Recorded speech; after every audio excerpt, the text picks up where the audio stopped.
Thank you so much for coming. By the end of today's workshop, I'd like you to leave the workshop with ideas of how to run your business, whether it's a one-person band or bigger, in a sustainable, balanced way, so that you are making more money and you've got tools, practical tools to take away from today's workshop that help you do that. So this is what it's all about. We're going to learn how to be more profitable without losing your soul. And the way we're going to do that, we're going to explore something called the quadruple bottom line. Would you put your hand up if you've heard of the triple bottom line? Has anybody heard of that? It was invented in the 1980s. It was coined in the 1980s by somebody whose name I've forgotten, but it became very well known. And at that time, the triple bottom line, this person identified, this was an American gentleman, identified that the bottom line, that language bottom line, which is about profit, money, cash, there are other kinds of bottom line of profit. And then he added planet to it, planet, okay, and people. So the triple bottom line became very well known. Google it after today, please, to learn more about it. Was profit, people, and planet, three things. And what that meant was that he identified ways of investing in business and the way they run their business that looked at three types of bottom line. And it was lately, about 10 years ago, that the purpose was added to it. Okay? So the quadruple bottom line is about intentionally, consciously running our businesses with those four things in mind every day and thinking, well, what am I going to focus on this month or next month or the month after? And by looking at the quadruple bottom line, which we're going to go into in detail, I want you to leave today's workshop with tools that will help you run your businesses in a way that is sustainable and balanced.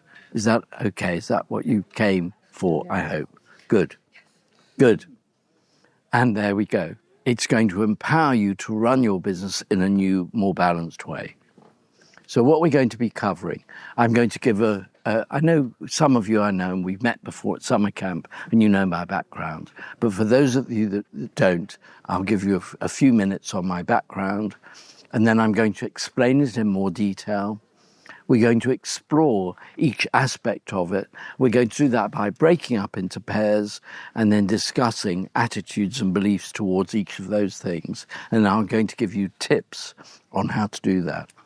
Then Q&A at the end of it, and key learnings, which are really key, really important from today, and next steps. So there's a lot to cover, and I'm going to go through this at quite a pace in an hour and a half. There's a lot to go through.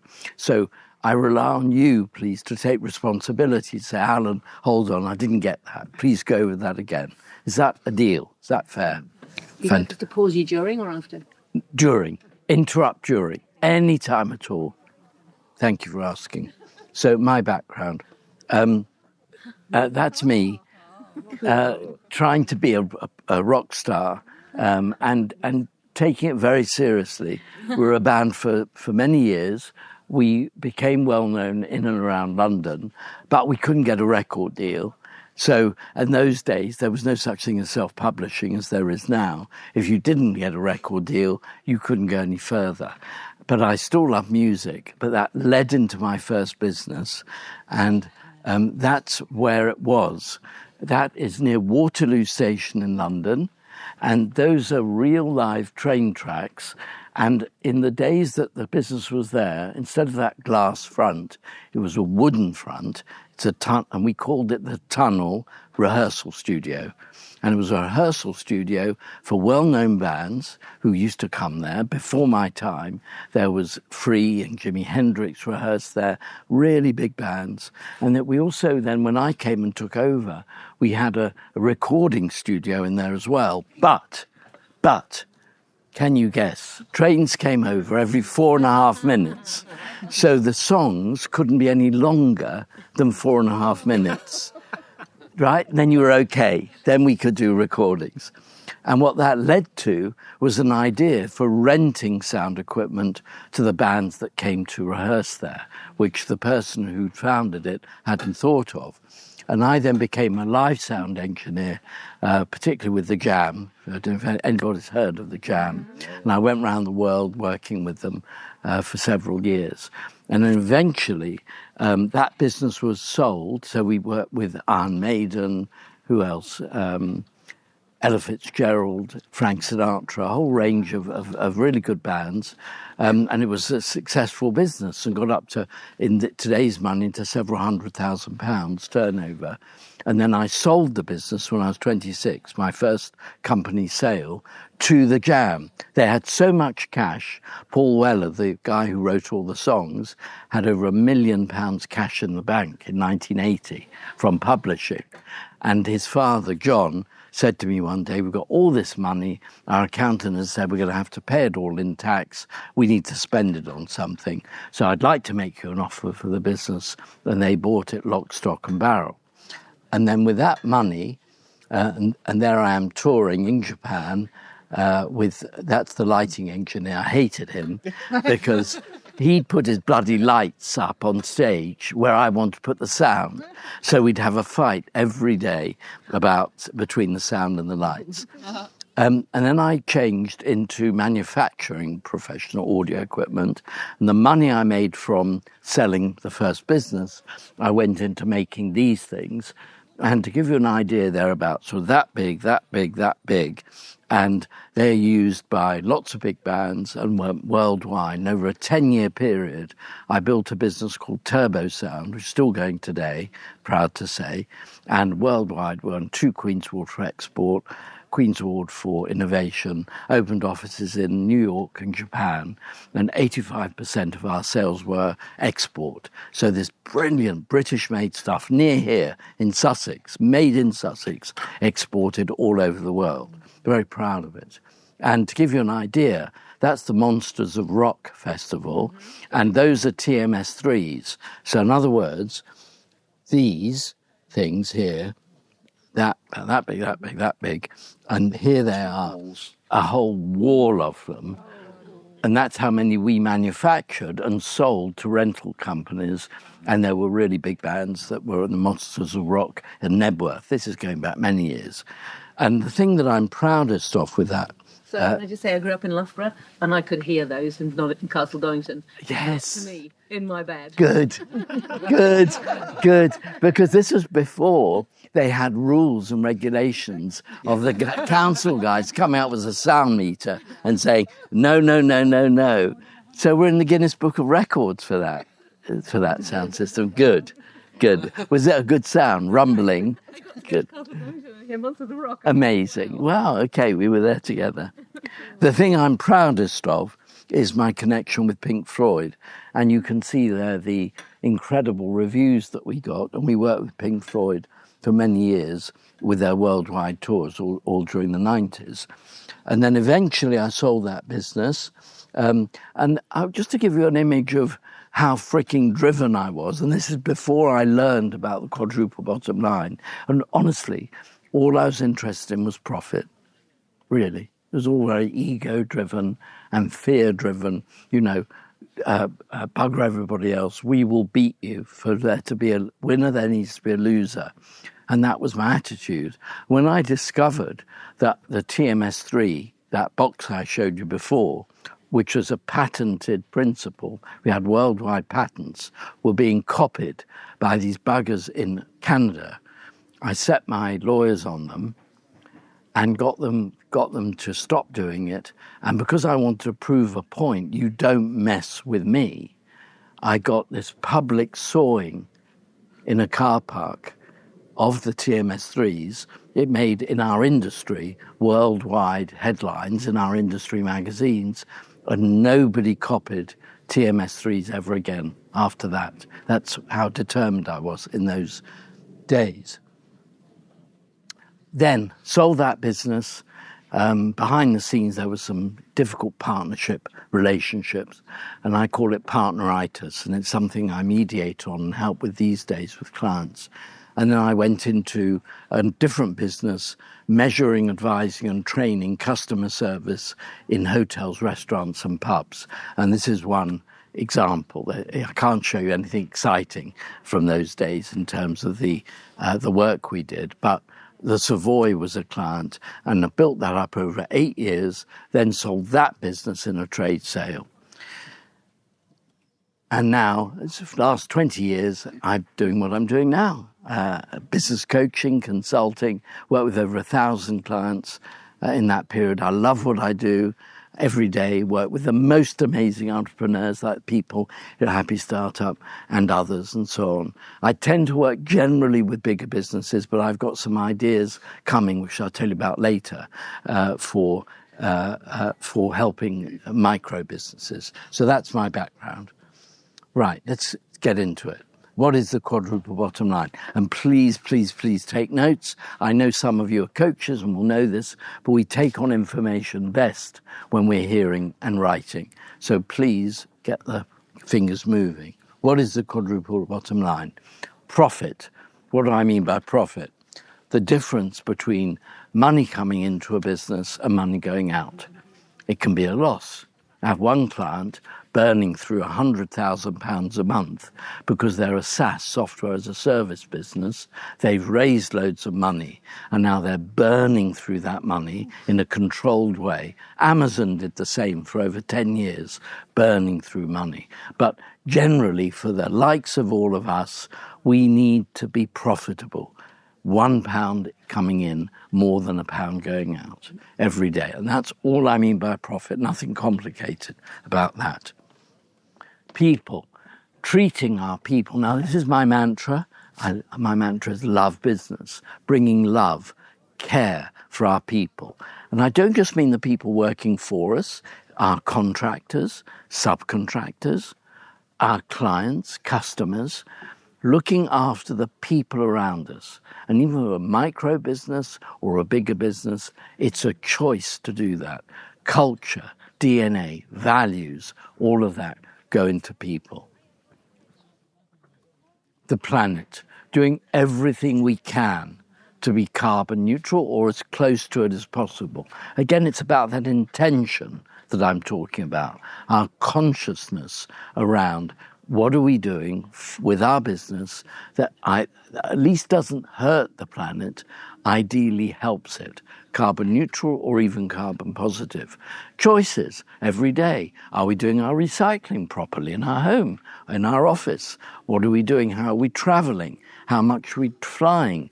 What cars are we driving? All of that kind of thing comes under planet. And finally, the bit that was added on to the triple bottom line is purpose. And my definition of purpose, and we'll go into examples later to bring this alive, is why does a business exist other than to make money, which is a given? Okay, why does your business exist other than to make money, which is a given? So that's the quadruple bottom line, and that's what we're going to be focusing on. Okay, I'll pause for a second. Any questions before I move on? Yeah? Yes? I'm curious, Alan, because I see people who are driven as you were in your early years, wanting to, they're focused on the money and they make money. Money doesn't interest me, and I think that my fears are around, profit. My husband would like to retire, so it'd be quite nice if my business made some money. It's never been of interest to me at all. And, just that, really. Because I see people like you were making money, and I think I have fear about this. Can you do this? Yeah, it's a really good point. And that was what I wanted to kind of bring a light touch with the guns and our attitude to cash and money. And we will be exploring our relationship with money. And there'll be time to go into that in more detail, because I think it's then I'd look at, if I may, your beliefs and attitude towards money. Where does it come from? Parents, grandparents, your family. Maybe that was a dirty word. There's also a British thing, I think, in our culture about talking about money. It's a bit crude. We don't talk about it. I lived in America for many years. Within 10 minutes, I was like, oh, nice to meet you. How much do you make? It was just, that was New York in the 80s. But here, no way. So I would really like to make that a positive word for you, a positive association, so that your work can produce a profit and it's something to be proud of. Yeah. Right. So I'd like you to break up, please. Discuss your attitude and beliefs around the word profit. We've only got a few minutes, 4 or 5 minutes. Go for it.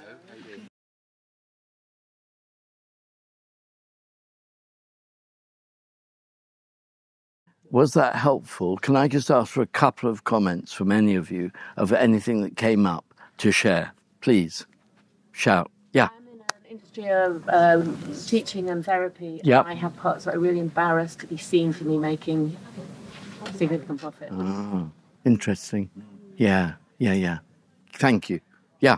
We've had a common thing about wanting to make things accessible, but not really wanting to dig into what that means in terms of, money, how much we charge and things like that. Did you say accessible? Accessible, yeah. Could you say a bit more? What do you mean by that? I guess not wanting to make sure that people can afford what I'm offering.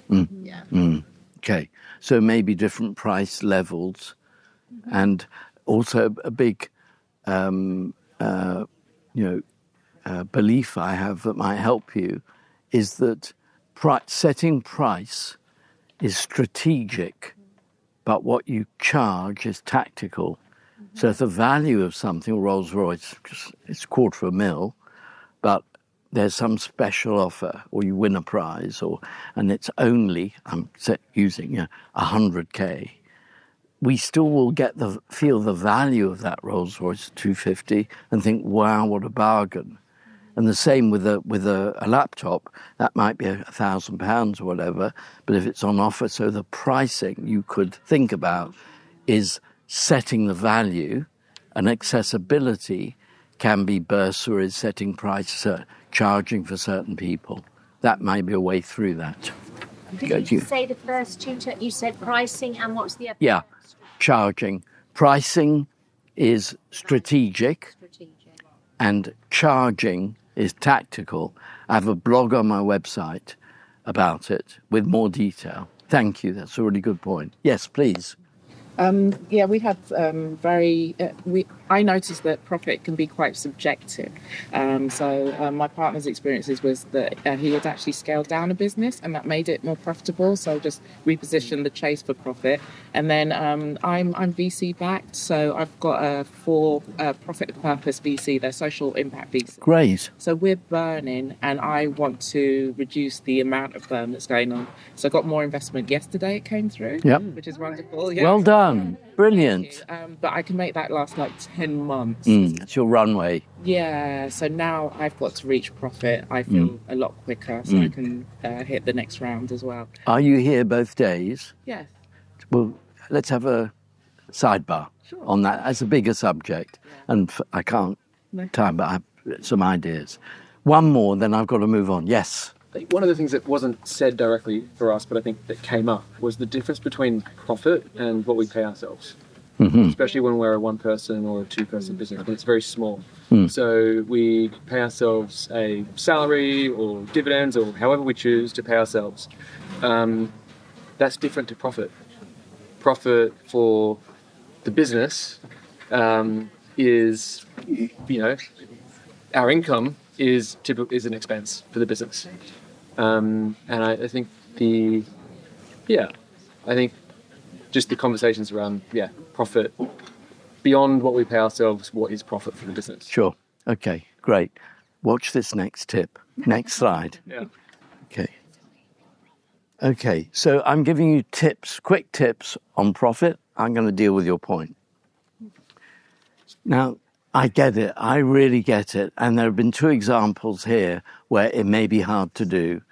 But in the main, focusing on as much or more on long-term sustainable profits as short-term gains as possible. So you're thinking and very much to the point about, well, hold on, I need to make a living. I've got to put food on the table, or I've got a VC backing me. I've got a runway a certain amount of time before it runs out. How the hell do I do long-term thinking in order to and still put food on the table today? And I'm here to tell you that by thinking about something longer term, I want to use the analogy sharpening the axe before you try chopping the tree down. And we are all, I bet everybody here and out there, are guilty of chopping harder, chopping harder, chopping harder, chopping more hours a day. We're not working hard enough, chop more. And I'm here to say that walking away from the tree, counterintuitive though it may be, and focusing on sharpening the axe will actually help the tree to come down that much quicker and easier with less effort. So that's what point one. The second point, and I wonder how many people this applies to, be particularly aware of your business gross profit margin. I've done my best to try to make today as little management speak as possible, and I get the piss taken out of me relentlessly by Carlos and Lawrence for being the spreadsheet king. But I have to make this point. Does it make sense if I talk about the gear the car is in? In other words, if it's a tiny engine and a very high gear, it's revving like crazy, and you may only be doing 30 miles an hour. But imagine a whopping great V8 engine that's turning over slowly, but it's got loads of power. That's what a high gross margin is. And those of us that are, to your point about pricing, are guilty. And the symptom is working harder and longer, and we just don't seem to be making enough money. And we're not putting as much food on the table or have choice. So that, again, is a bigger point, but I had to make it here. Look, this is key. So if you take dividends, or however you pay yourself, some accountants, or most accountants in the UK, will advise people who have a limited company, even if it's a one-person band, that it's tax efficient to have a low salary and then pay yourself every so often with dividends. And what I see with most SMEs I come across, is they tend to think of dividends as like the accountants do, after profit. That's wrong. It's wrong. It's a cost to the business. It doesn't matter what the flavor is. So in order to work out a business's true profitability, we have to add back in to the profit and loss statement of the business, whatever we're taking out, however we're taking it out. From the business's point of view, us owners are a cost to the business. So does that mean the dividend will appear as a operating expense in your account? No, only in the way we read them. We don't ask our accountants to do anything naughty or different, but we do ask them to give us a dashboard, a bit like a rev counter, fuel gauge and speedometer. That's what accountants find very hard to understand. They want to flood us with the detail. With a dashboard of just having a simple sales, cost of goods, gross profit, operating expenses, 5 lines, operating profit, we add them back into that. And that's a separate piece of work. It's a dashboard, not accounts. Different mindset. Okay, I have to move on. Okay, again, this will be quick. Please divide up again into pairs, and I'd like you to discuss your attitude and beliefs around the word people. People. One more time. 3 or 4 minutes. Pairs again. People. Attitude and beliefs around the word people. Go for it.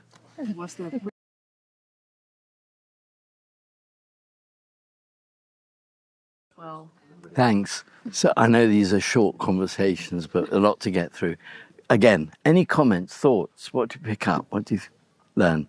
Yeah, go for it. We do it for the people, or I do it for the people. Mm. They are a very important part of my business. So if I create an experience or graphic design, it's for them.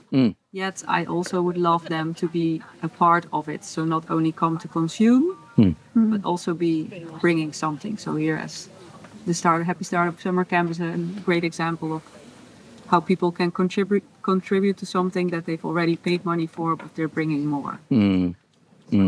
So that's a sense of inclusion and experience for everybody, Yes. for people. Yeah, brilliant. That sounds fantastic. Thank you. Anybody else?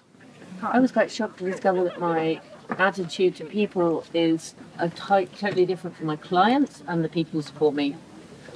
I don't mean in terms of the passion things, but just like my expectations of myself and what I give or what I are just very not in alignment. So I was quite shocked to discover that. Brilliant insight. And I'd always recommend congruence, ideally. And congruence then is in flow, with values and people and so on, and profit, all then can become a virtuous circle together. So I wonder, then the challenge I'd like to give you is what could you do differently to bring that congruence? Yeah. Oh, it's really easy. I need to believe that people can support me the way I support other people. And anything, what's stopping that? Oh, childhood belief you don't have to do it yourself. There you go. There you go. Thank you. Thank you for your openness. So that's what to work on. Yeah, and yeah. Okay, good. Thank you. Yeah, kind of something around people before profit, right? But quite often people at the expense of profit, and kind of almost like if I'm making profit out of people, then it feels against my value. And so then that's where the idea of profit being a dirty word when you are engaging with people, and a fear for then being seen as making money from, as a therapist, I'm making money out of people's misery. It's right, and it's great. I love it, but it's that there is a perception, especially around therapy, that there's an upper limit of what you should be able to charge. And if it was talked about yesterday. I was going to say, Samson's like 170. Yeah, kind of like, 174 pound or whatever it was. But then VAT on top of that. Yeah. And you speak to other therapists and people will, how can you be charging that much? And I found that the voices around me, and I need to deal with the voices around me of even my supervisor going, oh no, there's an upper limit that you should be able to charge. And it's like, and you get these beliefs where if you are not putting the person first and you are seen to be looking at profit, very negative. So yeah. The reframe I'd recommend is about making money from people's misery, because actually you're providing them with I bet. No, absolutely. With no, value. Very flippant. Well, but still, it's a voice. Yeah, no. I know that actually what I'm providing is the freedom that they're seeking, right? So I know that, but there's still... Charge you by the hour. Yeah. Right. Yeah. Well, another word that came up, that flashed up, is should. Yeah. And the minute your supervisor or anyone around you use the word should, run like hell. Well, that's what I've realised in the last couple of months. Somebody that I've been working with for like 15 years, I need to go, actually, there's an element of not purposefully holding me back, but creating an environment which I can't grow into. Yeah. And it's our own growth, of course, that then we mirror and is the old. Yeah. So that's a really interesting point about any of us who are in caring professions, let's say, where we're helping other people. Yeah. And it's a common theme, I'm guilty of it myself, of not recognizing our own value. And there's a limiting belief there. So I really encourage you, generally, to look at the way we're pricing ourselves, what value people are getting, and so on. I'm so sorry I have to move on. I'm sure there was a lot that came out. Ideally, there'll be enough time during the Q&A at the end to bring up things to the left. Okay, so here are my tips for people. And by the way, what we did last year was we made the decks available. I think Carlos and Lawrence made a Google Drive for people, so you can have access to the deck, free of charge. So work on your business's culture. What I mean by that, it's behaviors, values. And this is the hardest thing of all. Of the 4 bottom lines, although this is often associated with softy, tree-hugging stuff, rubbish, behavior and people, and getting this really solid is very hard and needs constant work in our businesses. Let it go and weeds start growing up. So this, I think, is really important. Okay, a biggie for me, and this applies to subcontractors as well as employees. Hire slowly, fire quickly. Why is it that in our personal relationships, it may take a long time years before we decide to get engaged or get married? It may take months before we decide to become more intimate with somebody. Why is it in our work? What is it that doesn't apply? Oh, yeah, great, I'm wonderful, you're wonderful, we'll be great, you're hired. Rubbish. Take as much or more time about hiring. And then when you realize somebody is a bad fit, it'll start to notice one way or the other through their behavior. Cut fast. And here we are, another biggie. I know these are all biggies. Each one we could talk about for an hour. Be clear about the difference between leadership and management. So very quickly, top line. Leadership is me saying, we're going to Cardiff tomorrow. Who's with me? Who's coming with me? I'm off to Cardiff. Want to go? Cardiff's a lovely city. Good restaurants, by the sea. There are all kinds of things you can see. Who's with me? That's leadership. Leadership is being the first, doing something first. Management, man, hands, French, man, hands, is day to day, managing people around us. They are totally different. One is inspirational leadership. Management is Keir Starmer. Tony Blair was more leadership. I probably shouldn't be doing politics. That's the difference I'm talking about. Okay, Mahatma Gandhi, Satish, all these amazing people. Leadership, walking 8,000 miles, for goodness sake. Leadership, right? Okay, next one, planet. Find a different partner, please, someone new, and discuss your attitude and beliefs around the word planet. Planet. Off you go. 2 minutes, 3 minutes. Go on.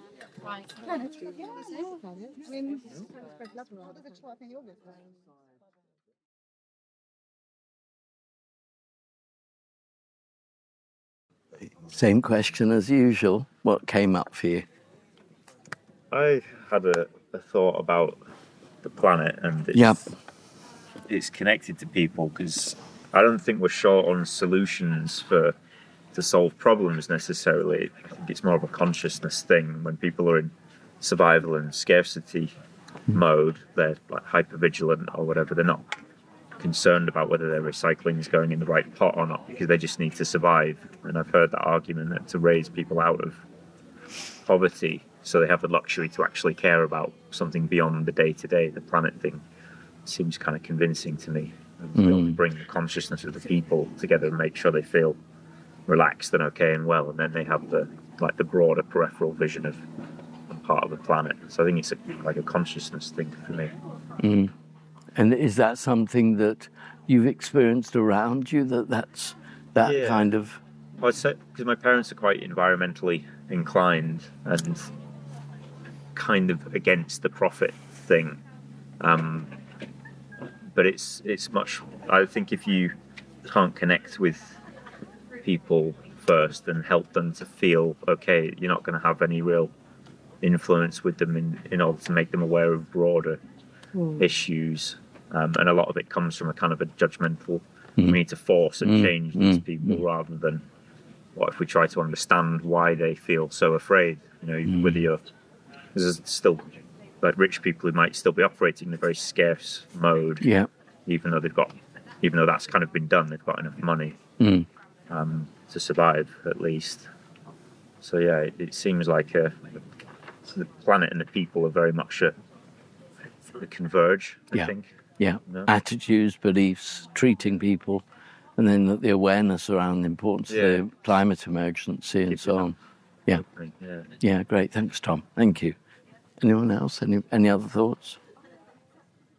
Planet. I had a horrible insight, which is that I can work with people from all over the world, and I do it online because I they want to fly and work with me in person, but I don't want them to get on an airplane.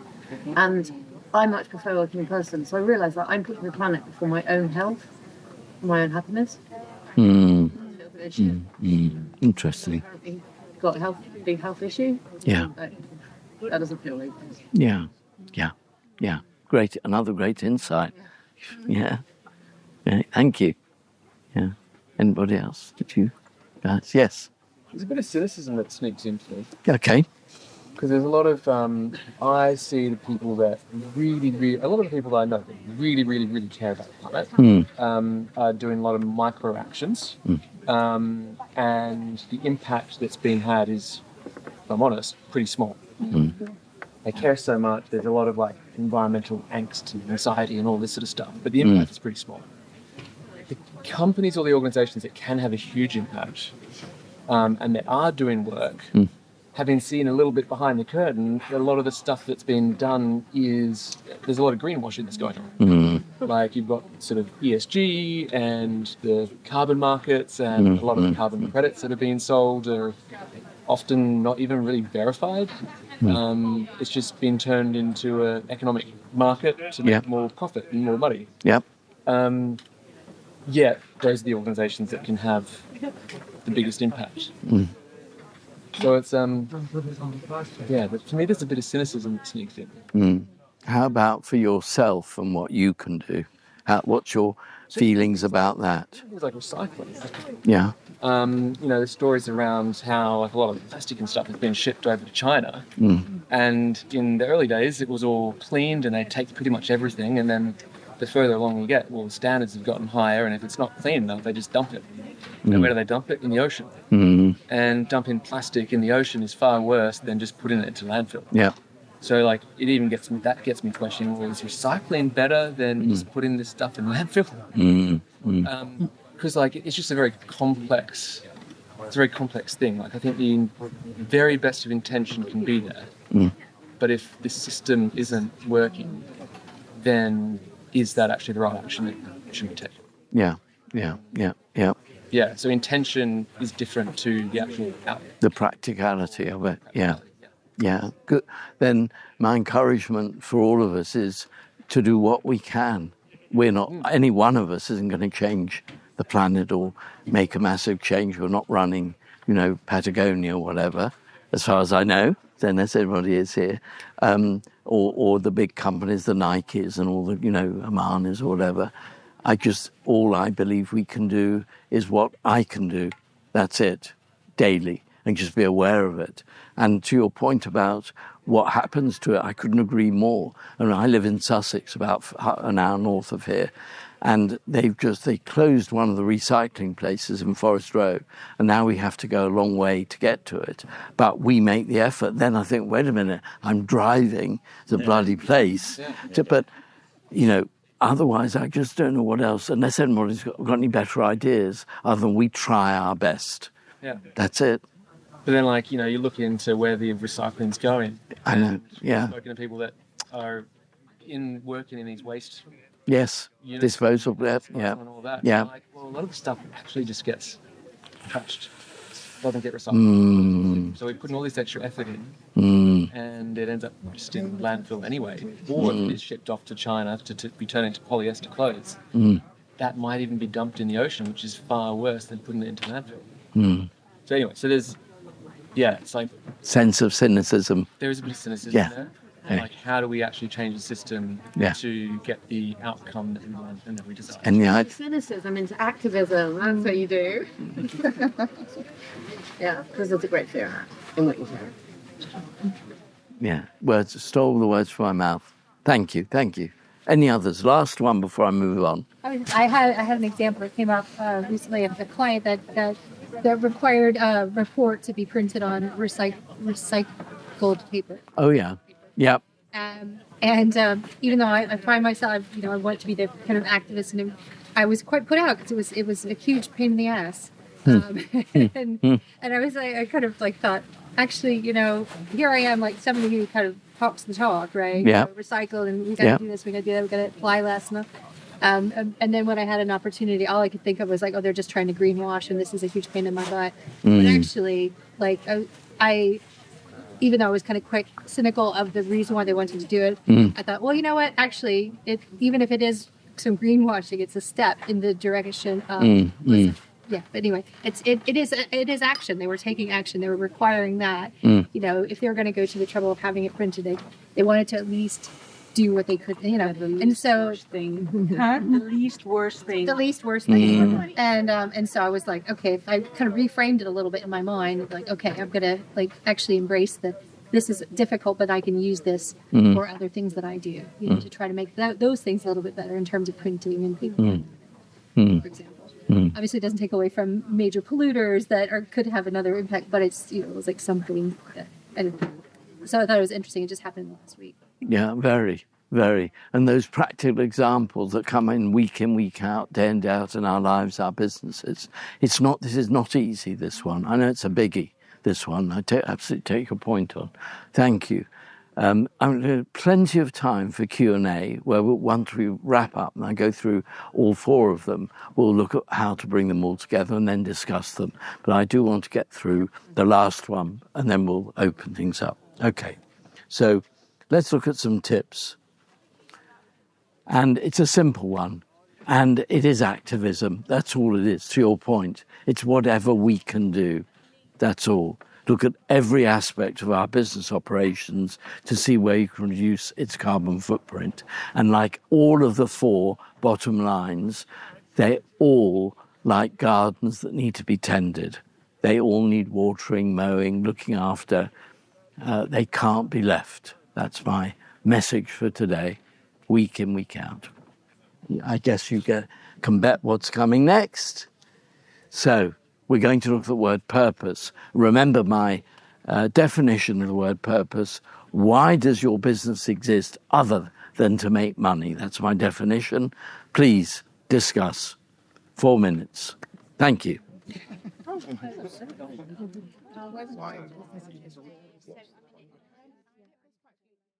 Okay, same again. Last one. What came up for you? I had a moment of kind of revelation when we were talking about, I kind of said purpose, and we started talking about our business and going, but what's your purpose? Yeah. And is your purpose any different from your business's purpose? Yeah. Is there a root of that is the same, but is it expressed differently? Yep. Right? For me, and then I was like, well, what is my purpose? And I kind of went, well, to exist well. And like that fundamental, I want the planet, like connecting the planet and the profit and the people, I want to exist well. And I think that forms a really kind of core belief about what I want to do for my clients. I want to help you exist well. And so actually kind of like my personal and business, that's the first time I've said that out loud, that it aligns the two. Great. In a really interesting way. Now, I would probably do the wording differently, but even saying that out loud, I'm not sure I would. Okay. You know, whatever, yeah. I don't know, but yeah. Great. Just good. Connecting personal and terrific. business. Brilliant insight. Thank you. Yeah.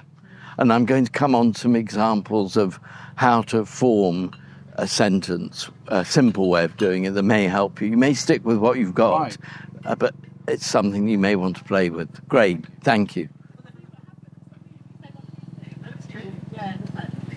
It was nice to be reaffirmed about what I'm doing. That was actually really, really validating. Sometimes I think, what am I really doing? Does anyone really care about this? I'm just like in an echo chamber of people like, yeah, keep going. Do you know what I mean? Like, you know, so many people doing similar things, and they're like, yeah. And so it's cool to be like to talk to someone that is in a complete different industry to me and be reaffirmed. That's very nice.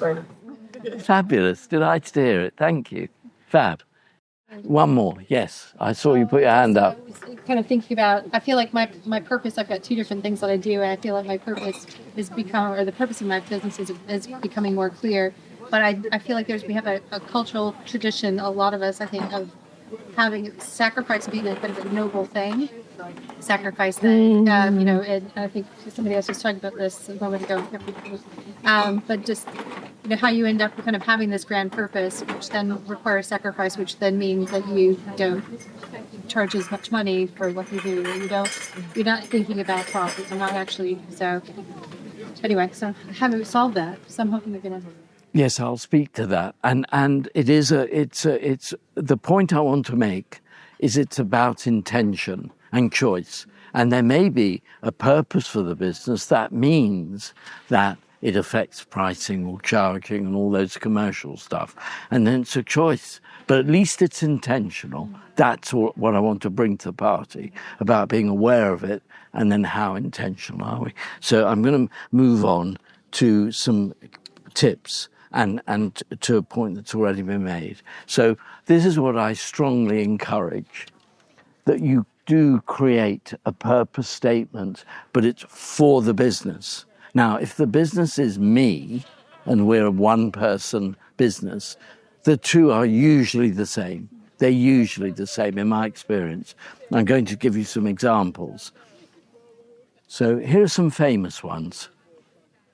I wonder how many of you knew this. And notice the brackets. Now, they're my brackets because I'm showing you a formula.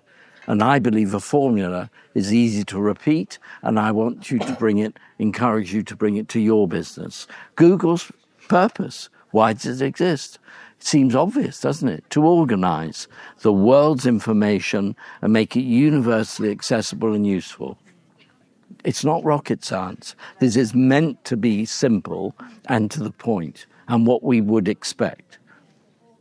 LinkedIn, to connect. Well, yeah, no surprise. The world's professionals to make them more productive and successful. So I could have to organize, I could have to connect, but my brackets would be different, okay? Apple, originally in Steve Jobs' time, to make, and think about manufacturing, to make a dink in the universe. And Steve Jobs famously said that if this particular product we're thinking of isn't going to make a dink in the universe, I don't want to know. He called the Apple TV, that little box that sells hundreds of millions of dollars worth a year, a hobby. That's how big he thought. And in his time, you could fit all the Apple products onto a coffee table because he wanted every single one to make a dink in the universe. I love this one, and I'm wearing it. I believe in it. To save our home planet. That's their business's purpose. And just to show you, to your point about me, or is it the business, and for probably most of us, I have my purpose for my business, my brand. This is me, my brand, love business. Mine is to inspire entrepreneurs who love what they do. And that's what I get up every day and do, and I love it. And yes, of course, there are times I'm feeling in a bad mood or annoyed. Of course, we're human, but that's the purpose. And I try to make decisions about what I do for my business and how I treat people and all the rest of it based on that. So I encourage you to do the same. To, verb, and then brackets just to make the sentence, and then remove the brackets. And that's what those are. I think the best things are simple, not complicated. Okay, so to bring it all together, how are we doing? We've got 15 minutes, and I want to leave a good 10 minutes for Q&A and bringing it together. And then there are a couple more things to show you, and then we're done. So thoughts, please, questions, ideas, anything you like about the quadruple bottom line and helping you to make more profit while not selling our soul. I have a question. Yeah. So I think some of this is about trying to identify what needs to change. Yep. Right? Yep. So in terms of, do you have like a particular process then that you kind of use to evaluate, or is it you just kind of using these 4 categories to kind of then look at what is in your business to try to figure out what needs to change? Yes, exactly that. Have those 4 headings and then work on each of them and what the actions will be to make them come alive. And there may be 6 on one and 1 on another, or 3 or 4. They don't have to be even. And each one may be discuss with others, get them to help, so you're not sitting alone with this white sheet of paper, and it becomes co-created. Yeah. I liked what you said about pricing as strategic and charging as practical. Charging tactical. Yeah. Do you think that you can just expand on that a bit? Like, I'd love to understand that a bit more. Yes. Pricing is part of positioning. And positioning is how we want our brand to be perceived in the market. And it's not usually known with SMEs that we can manipulate, and I mean that in the most positive way, by the way, the market perception of our brand. And when we do that and we say, what does our brand stand for? One piece of it is pricing. So if I have a pen, I'm a pen manufacturer. No, let's say organic cereal manufacturer, let's say, which is probably more to our point and our liking and what we're likely to buy. And we want to be seen in the market as premium, say. We might price that box of cereal at £5 or £6. We'd have to back it up with the quality of it. Otherwise, it's hype, bullshit. Let's say, on the other hand, we want our organic cereal brand to be perceived as mid-market. We might choose our ingredients, the way it's made, and our pricing to be, I make it up, £3 a box, somewhere in the middle. Sorry if I'm coming across all middle class on you, because I may be completely wrong with my pricing, but I want to just get a general point across. Let's say we want our perception of our brand to be cheap, like Ryanair, Primark, Ryanair, the low-cost airline.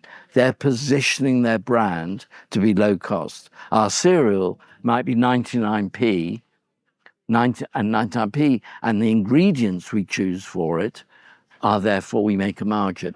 Congruence then, from what we want our brand positioning to be, goes with price.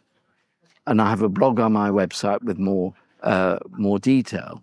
However, it's okay from time to time, if you're premium, to occasionally, carefully do offers, because you ruin the positioning otherwise. If Armani had a sale every month, it would ruin the positioning. So it's not sales. So if I'm offering a premium product, nobody in the world does it. They want it. People will pay for what I offer. Absolutely. If I rack up my price of what it probably should be, I still want it to be affordable. It's all about accessibility, because an awful lot of people. I work in a global market. People in India, therapists in India, can't afford the same as therapists in America. They cannot.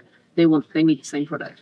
So I want to be offering universal discounts all the time, but a sliding scale doesn't work, because people in America go, oh, I'll have the cheap one, and often people who really rate my product in India will either not take it because they can't pay the top price, or because they'll only do a little bit.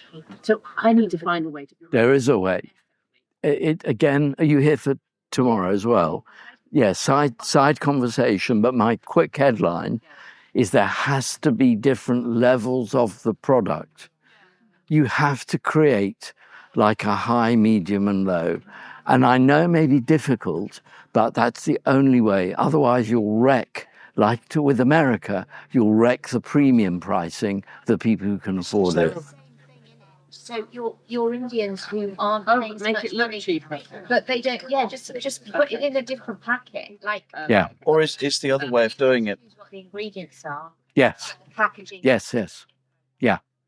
The alternative could be, and this is something that I've thought about, is the idea that those can pay creator bursary. Yeah. Yes. Those that can't. Another idea. Great idea. It taps into people's desire to do good. Yes. Exactly. All kinds of ideas. Buy coffee for the next person. Yeah. I saw you put your hand up. Yeah, I wanted your thoughts on the balance between profit and purpose, just those two things, which I really grapple with, especially with coming from VC world where they want you to 10, 20x their investment. Yeah.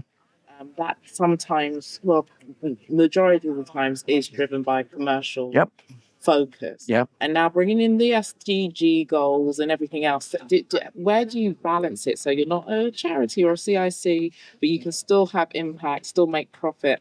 That's the one I'm finding hard to. Yeah. Yeah. That comes down to practical choices with your business, and it's intentional. And the one thing I just question for our later conversation, later today or tomorrow, find me, is that your backers and what their business model is. And slower capital will respect we're making these choices because we are more towards that balance of purpose and profit.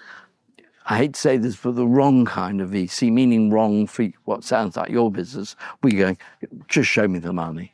And therefore, it's about choosing our partners and our backers wisely. And it's not always easy when we need that cash and kind of, well, it's sort of all right. I hold my nose, that's a bigger conversation. But thank you. One more, and then I'm going to move on. Yes. You mentioned sharpening the axe before chopping the tree. Yes. Example. Yes. Long-term thinking. Yes. I don't know how to do that because I've always done business and money comes my way and then it just rolls. Yep. Any advice? Yes. Website? Or Yes. Simple. When you go on holiday, do you put a time in your calendar a few months ahead and block it off? Or do you just go tomorrow when you feel like it? Big holiday in the summer, I have 5 weeks off, but then quick holidays, I go whenever. Okay, let's take the 5 weeks. Okay. Okay, so maybe you're planning already your 5 weeks in 2025, or maybe close, the next few months, and you'll put those 5 weeks in and you commit to them. Okay, there may be an out of office on your email. You tell people that's your 5 weeks, and it's sacred time. It's exactly the same for sharpening the axe. So committing, for example, to 1 day a month, for example, the second Monday of the month, the fourth Friday, and it gets blocked off, and that's sharpening the axe time, and it's sacred time. Yeah, there may be illness or panics or times when you can't do it. It's the things that prevent you going on holiday, even though you planned it. But it's a commitment, and then it becomes a regular commitment for sharpening your axe. That's realizing what those yes. things Then it will come. check. Thank you. Sold. Anything on your website about it as well, or? Yes. Okay, Yes. look. Yeah. To sharpen the axe, that's when you go. Okay. I'm conscious of time. I respect everyone's time. So let's just look. I want to just see if there's anything that we missed. And what I'd like you to do, please, is take a minute. And I can see you're not writing things down. I can see that out of the corner of my eye. Okay, digital notes, yes. Is to write down one key learning from today, please. And now I can say, really big thank you for coming. And I hope you found that useful. Okay. Yeah. Thank you. Okay. Thank you. Thank you. Thank you.